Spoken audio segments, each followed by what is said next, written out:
கிறிஸ்து என்னும் ஒரே புருஷனுக்கு ஒப்பு கொடுக்க நியமித்தபடியால் உங்களுக்காக தேவ வைராக்கியம் கொண்டிருக்கிறேன். இதுதான் முதலாவது ஒரு மணவாட்டி மணவாளனை சந்திப்பதற்கான குவாலிட்டி, கற்புள்ளவள் என்று வேதம் சொல்லுகிறது. கற்புள்ளவளாக இருக்க வேண்டும். கற்பு என்பது என்றால் என்ன? இது ஆணுக்கும் உண்டு, பெண்ணுக்கும் உண்டு.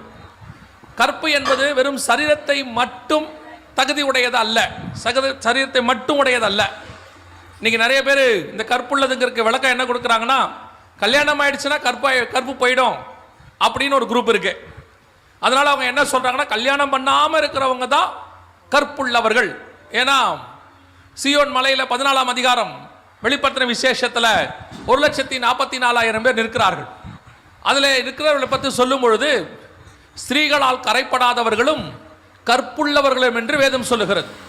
அந்த ஸ்திரீகளால் கரைப்படாதவர்கள் என்றால் பெண்ணை திருமணம் பண்ணாதவர்கள் என்றும், கற்புள்ளவர்கள் என்றால் ஆணை திருமணம் பண்ணாதவர்கள் என்றும் அவர்கள் அந்த வசனத்தை அப்படியே எடுத்துக்கிறாங்க. மற்ற எல்லா வசனத்தையும் ஸ்பிரிச்சுவலாக தியானிப்பாங்க. இந்த ஒரு வசனத்தை மட்டும் அவங்க அப்படியே ஸ்பிரிச்சுவலாக எடுக்காம உலக பிரகாரமாக எடுத்து கல்யாணம் பண்ணக்கூடாது அப்படின்னு உபதேசமாக்கிட்டாங்க. நல்லா கவனிச்சுக்கொள்ளுங்க.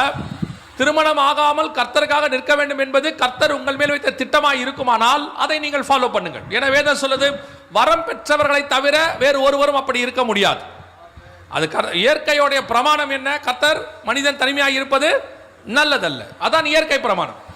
ஒருவேளை வரம் பெற்றவர்களுக்கு அது பொருந்தும், எல்லாருக்கும் அல்ல. அப்படி இருக்கும் பொழுது இங்கே கற்புள்ளவர்கள் என்று சொல்லப்படுகிறது அர்த்தம் என்ன? கற்பு என்ற குறித்து எதை குறித்து சொல்லப்படுகிறது என்று சொல்லி பார்க்க வேண்டும். அப்படியானால் திருமணமானவர்களுக்கு எல்லாம் கற்பு போய்விட்டதா? அதையும் பார்க்கணும். இந்த வசனத்தின்படி கல்யாணம் பண்ணவங்களுக்கு கற்பு போயிடும்னா அவங்க சொல்றாங்க, ஒரு சிலர் சொல்றது உங்களுக்கு சொல்றேன். அப்படின்னா திருமணமாக எல்லாம் கற்பிழந்தவர்கள் அர்த்தம். ஆனால் நம்ம ஊரை பொறுத்த வரைக்கும் திருமணமாகி ஒரே கணவனோடு கூட உண்மையா இருக்கிறவர்களுக்கு பேர் தான் கற்புக்கரசின்னு பேர். அவங்கள தான் கற்புக்கரசிம்பாங்க. அப்போ கற்புள்ள கன்னிகையாக ஒரே புருஷனுக்கு அப்படின்னா என்ன அர்த்தம்? என்னக்குள்ள கிறிஸ்துவை தவிர வேறொரு சிந்தனை